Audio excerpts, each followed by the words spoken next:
నమస్తే, నేను మాధవ్ మల్లెల. మీరు చూస్తున్నారు జిందగీ మీడియా. జిందగీ మీడియా స్పెషల్ ఫోకస్కి స్వాగతం.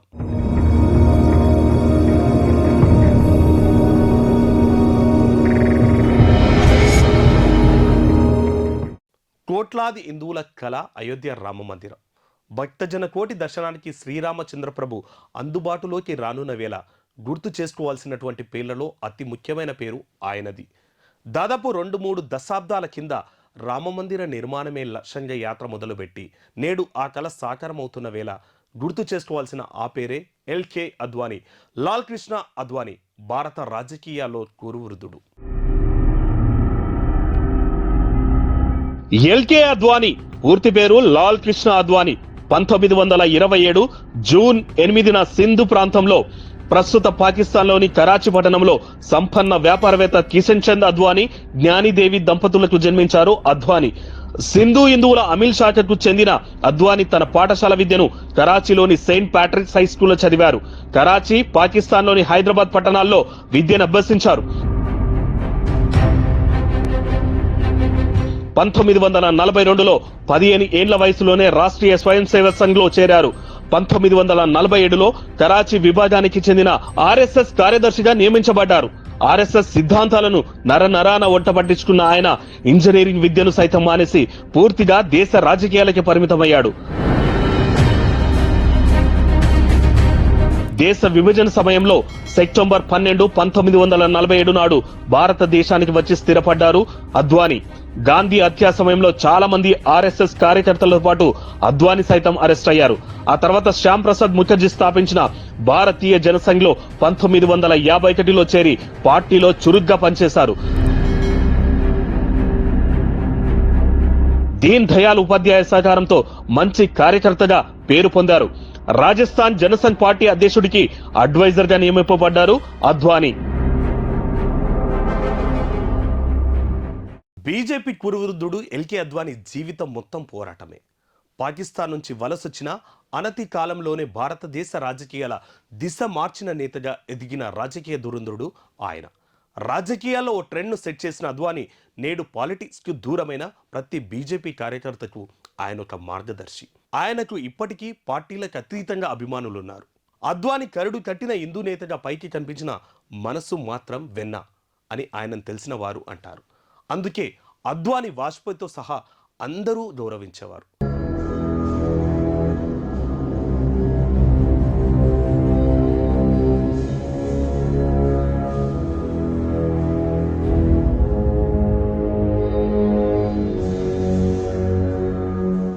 పంతొమ్మిది 1966లో ఢిల్లీ మెట్రోపాలిటన్ కౌన్సిల్ మధ్యంతర ఎన్నికల్లో జనసంఘ్ తరఫున ఎన్నికై మరుసటి సంవత్సరమే ఢిల్లీ మున్సిపల్ కార్పొరేషన్ అధ్యక్షుడయ్యాడు.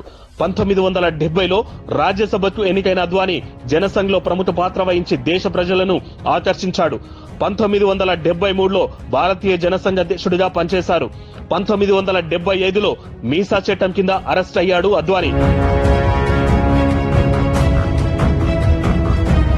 ఎమర్జెన్సీ కాలంలో తన అనుభవాలను వివరిస్తూ Advani the prisoners scrap book గ్రంథాన్ని రచించారు. 1976లో జైలు నుంచే రాజ్యసభకి ఎన్నికైనాడు. ఎమర్జెన్సీ అనంతరం జనసంఘ్ పార్టీ జనతా పార్టీలో విలీనం కావడంతో అద్వానీ 1977లో వాజ్పేయితో కలిసి జనతా పార్టీలో చేరారు. 1977లోనే జనతా పార్టీ లోక్సభ ఎన్నికల్లో విజయం సాధించింది. మొరార్జీ దేశాయ్ భారతదేశానికి కొత్త ప్రధాని అయ్యారు. ఆయన ప్రభుత్వంలో అద్వానీ సమాచార ప్రసార శాఖ మంత్రిగా పనిచేశారు. ఆ విధంగా ఆ శాఖను నిర్వర్తించిన తొలి కాంగ్రెసేతర మంత్రిగా అద్వానీ రికార్డు సృష్టించాడు. 1980 ప్రాంతంలో రాజ్యసభలో ప్రతిపక్ష నాయకుడిగా తన పాత్రను పోషించారు. ఆపై Janata party పతనంతో Jan Sangh party వేరుపడి Bharatiya Janata party పేరుతో కొత్త పార్టీ స్థాపించడంలో అద్వానీకి దేశ రాజకీయాల్లో ముఖ్య పాత్ర వహించే అవకాశం కలిగింది. ఆ విధంగా ఇప్పుడు వరుస విజయాలతో దేశంలో తిరుగులేని శక్తిగా ఎదిగిన బీజేపీ పార్టీకి కో ఫౌండర్ గా ఆనాడు తన వంతు కీలక పాత్ర పోషించారు ఎల్కే అద్వానీ.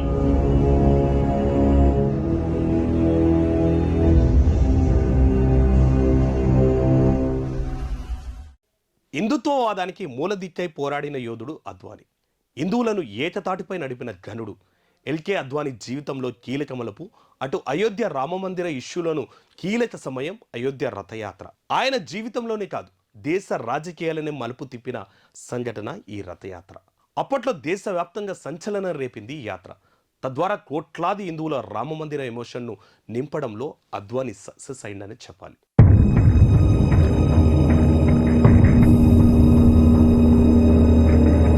పంతొమ్మిది 1990వ దశకంలో ప్రసిద్ధ త్రయం అటల్ బిహారీ వాజ్పేయి, లాల్ కృష్ణ అద్వానీ, మురళీ మనోహర్ జోషిలకు ఆర్ఎస్ఎస్ వివిధ పాత్రలను అప్పగించింది. అద్వానీ దేవాలయ ఉద్యమానికి, హిందుత్వానికి పోస్టర్ బాయ్ గా మారారు. అద్వానీ జీవితంలోనే కాదు, దేశ రాజకీయాలనే మలుపు తిప్పిన సంఘటన అయోధ్య రథయాత్ర. సోమనాథ దేవాలయం నుంచి అయోధ్యకు రథయాత్ర చేసి అయోధ్యలో రామాలయాన్ని నిర్మించడానికి ప్రజల మద్దతు పొందడమే ఆశయంగా ఈ బృహత్ కార్యక్రమానికి నాంది వేశారు అద్వానీ.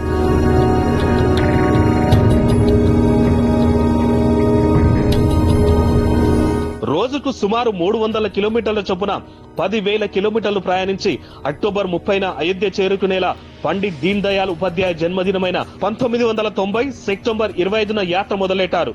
వందలాది గ్రామాలు, పట్టణాల మీదుగా అద్వానీ పర్యటన సాగింది. ఈ యాత్రలో వేల సంఖ్యలో కరసేవకులు వెంట నడిచారు. అయితే రథయాత్రను బీహార్ సరిహద్దుల్లో అప్పటి బీహార్ ముఖ్యమంత్రి లాలూ ప్రసాద్ యాదవ్ ఆపేశారు. లాలు పర్మిషన్ నిరాకరణతో యాత్ర ఆగిపోయినప్పటికీ దేశవ్యాప్తంగా అద్వానీ పేరు మారు మ్రోగిపోయింది. విశేష ప్రజాదరణను పొందారు అద్వానీ.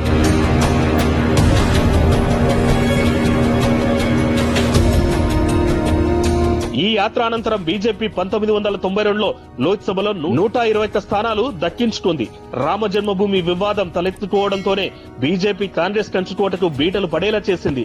ఈనాడు మోడీ 2 సార్లు సొంతంగా పాలన సాగించి మోదీ 3.0 అంటూ పోతున్నారంటే ఆనాడు అద్వానీ చేసిన కృషి ఫలితమే అని చెప్పాలి. ఈ ఘనత అద్వానీకి చెందుతుంది.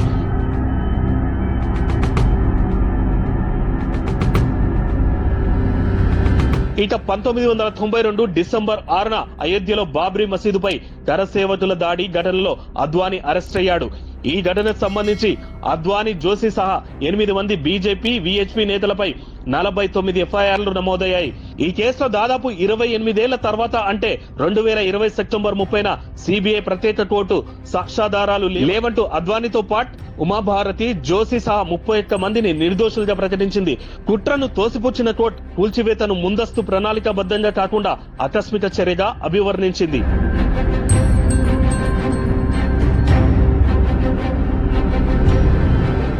భీష్మ పితామహ లేని మహాభారతం లేదు, అద్వానీ సాబ్ లేని భారతీయ జనతా పార్టీ లేదు. 2 సీట్ల బీజేపీ నుండి దేశాన్ని దశాబ్దం పాటు ఏలిన పార్టీగా తీర్చిదిద్దడంలో అద్వానీ చేసిన కృషి ఎంత చెప్పుకున్నా తక్కువే. ఆయన పార్టీ ప్రెసిడెంట్ అయిన తర్వాత పార్టీ చరిత్రనే మార్చారు. అపర చాణక్యుడు, కవి, రాజనీతిజ్ఞుడు అయిన వాజ్పేయితో కలిసి దేశ రాజకీయాల్లో బెట్టు కట్టి బీజేపీ నిలబెట్టారు. కాంగ్రెస్ కు ధీటుగా బీజేపీని నిలిపిన చరిత్ర ఆయనది. కమలదళ విస్తరణకు 3 దశాబ్దాల కింద బీజం వేసిన ధీరుడు, ఐరన్ మ్యాన్ ఎల్కే అద్వానీ.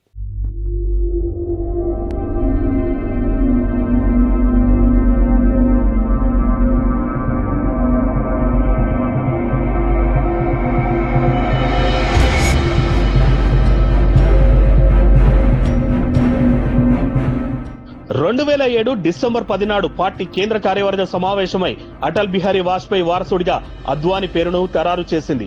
అనారోగ్య కారణాలపై నాయకత్వ బాధ్యతల నుంచి వైదొలగాలని నిర్ణయించుకున్నందున లోక్సభకు మధ్యంతర ఎన్నికలు రావచ్చన్న దృష్టితో అద్వానీ లాంటి వ్యక్తికి ఈ బాధ్యతలు కట్టబెట్టాలని వాజ్పేయి భారతీయ జనతా పార్టీ పార్లమెంటరీ బోర్డుకు సందేశం పంపారు. అద్వానీ అభ్యర్థిత్వాన్ని బోర్డు కూడా ఆమోదించింది.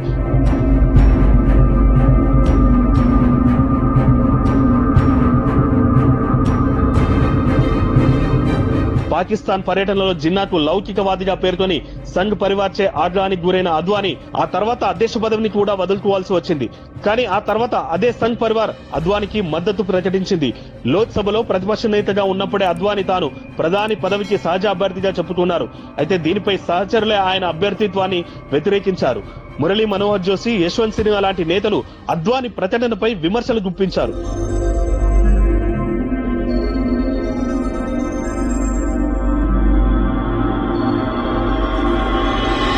2009లో ఆయనే ప్రధాని అభ్యర్థిగా ఉన్నారు. ఆ తర్వాత జూన్ 10, 2013న ఎల్కే అద్వానీ తన వద్ద ఉన్న అన్ని పదవులకు రాజీనామా చేశారు. 2014 సార్వత్రిక ఎన్నికల్లో మోదీ కోసం ఆయన ప్రధాన అభ్యర్థిత్వం నుంచి తప్పుతున్నారు. 2004 ఎన్నికల పరాజయం తర్వాత పార్టీ సీనియర్ నాయకులే అద్వానీపై విమర్శలు గుప్పించారు. ఉమాభారతి, మదన్ లాల్ ఖురానా లాంటి సీనియర్ నాయకులు పార్టీ నుంచి సస్పెండ్ అయ్యారు. అటు పాకిస్తాన్ పర్యటన సందర్భంగా పాకిస్తాన్ వ్యవస్థాపకుడు మహమ్మద్ అలీ జిన్నా సమాధి వద్ద విస్టర్ బుక్ లో అద్వానీ రాసిన వ్యాఖ్యలు దేశంలో కలకలం రేపాయి.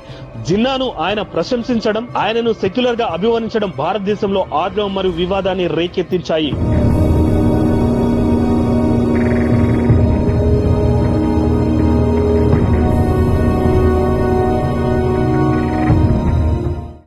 దేశం ఫస్ట్, పార్టీ సెకండ్, నేనే లాస్ట్, అది ఆయన నినాదం.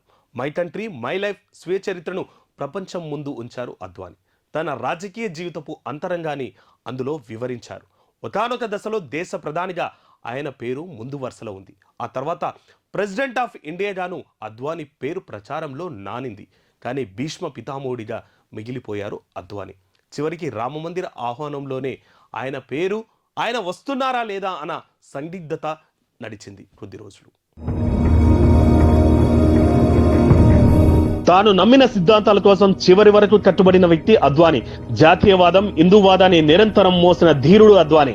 మహాభారతంలో భీష్మ పితామహుడు, బీజేపీ రాజకీయాల్లో భీష్ముడు లాల్ కృష్ణ అద్వానీ.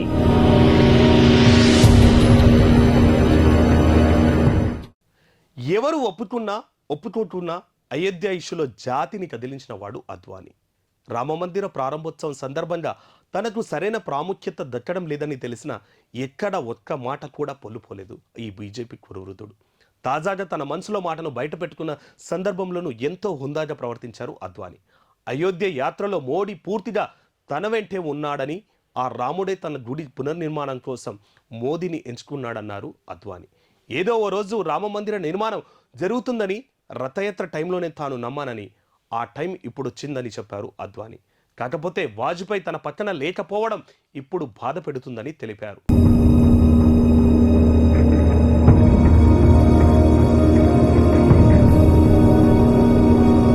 అయితే బీజేపీని నిలబెట్టిన అద్వానికి ఆశించిన ప్రధాని పదవి మాత్రం దక్కలేదు. ఆ తర్వాత ప్రెసిడెంట్ అంటూ పేర్లు చక్కలు కొట్టింది. కానీ ఆ ఊసే లేకుండా పోయింది. పాతాళంలోని పార్టీని ఆకాశమంతా ఎత్తుకు తీర్చిదిద్దిన శ్రమకు తగ్గ ఫలితం అద్వానికి దక్కలేదని వాళ్ళున్నారు. తన మీద నిందారోపణలతో పదవికి రాజీనామా చేసి తన సచ్ఛిలతను నిరూపించుకునే వరకు ఆ పదవికి దూరంగా ఉన్న ఆదర్శ నేత అద్వానీ.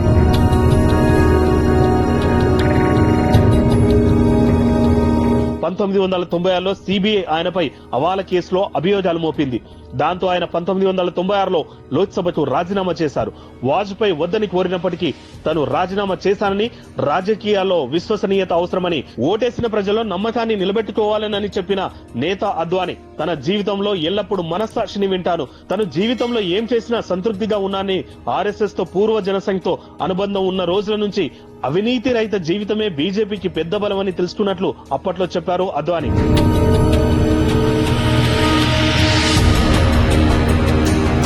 ఆ తర్వాత 1998లో అవాలా కేసులో సిబిఐ అప్పీల్ ను సుప్రీంకోర్టు కొట్టేసిన తర్వాత అద్వానీ రాజకీయ పునరాగమనం చేశారు. ఆపై 1999లో ఆయనకు ఉత్తమ పార్లమెంటేరియన్ అవార్డు లభించింది. ఇక పార్టీలో తన పాత్రను పరిమితం చేసిన, ఎన్నో సందర్భాల్లో అవమానపరిచిన, ప్రస్తుతం పార్టీని నడిపిస్తున్న నాయకులపై వీసమంతైన కోపం తెచ్చుకుని నేత అద్వానీ. పైగా కాలం మారిందని, అందుకు అనుగుణంగా పార్టీలోనూ మార్పులు సహజమని ఆయన భావించారు. పైగా తాను నీరు పోసి పెంచిన బీజేపీ పార్టీ బలంగా మారిందని సంతోషం వ్యక్తం చేసిన మహోన్నత వ్యక్తి అద్వానీ.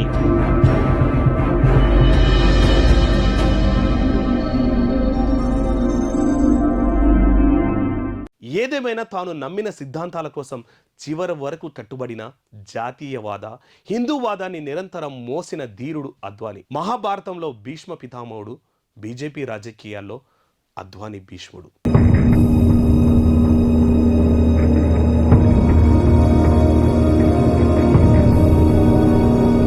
1980 దశకంలో బీజేపీ అంటే గుర్తొచ్చేది వాజ్పేయి, అద్వానీలే. ప్రారంభంలో పార్టీ పరిస్థితి ఏమాత్రం ఆశాజనకంగా లేదు. 1982లో పార్టీకి లభించిన లోక్సభ స్థానాల సంఖ్య 2 మాత్రమే. 1986లో అద్వానీ భారతీయ జనతా పార్టీ అధ్యక్ష పదవిని చేపట్టిన తర్వాత కమలదళ పరిస్థితి పూర్తిగా మారిపోయింది. 1989లో అద్వానీ తొలిసారిగా పార్లమెంటుకి ఎన్నికయ్యారు. ఆ టర్ములోనే బీజేపీ లోక్సభ ఎన్నికల్లో 86 సీట్లను గెలుచుకుంది. లోక్సభలో బీజేపీ పార్లమెంటరీ పార్టీ నాయకుడిగా పనిచేశారు అద్వానీ.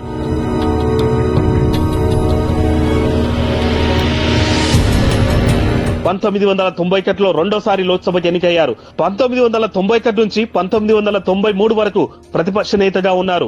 1998, 1999, 2004, 2009లో పార్లమెంటుకు వెళ్లారు అద్వానీ. 98, 99 మధ్య కాలంలో హోంమంత్రిగా పనిచేశారు. ఆ తర్వాత అక్టోబర్ 1999 నుంచి మే 2024 మధ్యలో మరోసారి హోంశాఖ మంత్రిగా పనిచేశారు. జూన్ 2002 నుంచి మే 2024 వరకు దేశ ఉప ప్రధానిగాను పనిచేశారు. ఇక పార్టీ అధ్యక్ష బాధ్యతలను 3 సార్లు చేపట్టారు.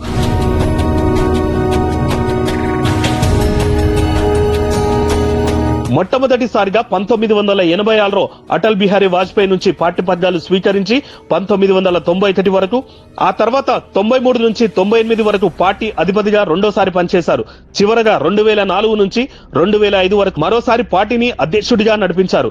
తన అధ్యక్ష పదవి కాలంలో పార్టీని ఉచ్చస్థితిలోకి తీసుకుని వచ్చి భారతీయ జనతా పార్టీ ఉక్కు మనిషిగా పేరుగాంచారు లాల్ కృష్ణ అద్వానీ.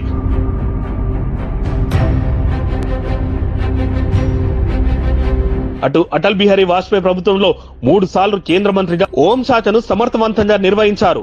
1999, 2004 మధ్య ఉప ప్రధాని పదవి బాధ్యతలు కూడా చేపట్టారు అద్వానీ.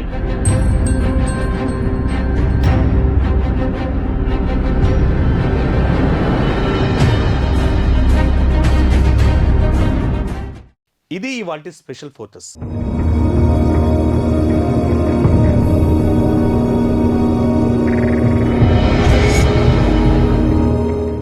మరో ఎపిసోడ్లో మళ్ళీ కలుద్దాం.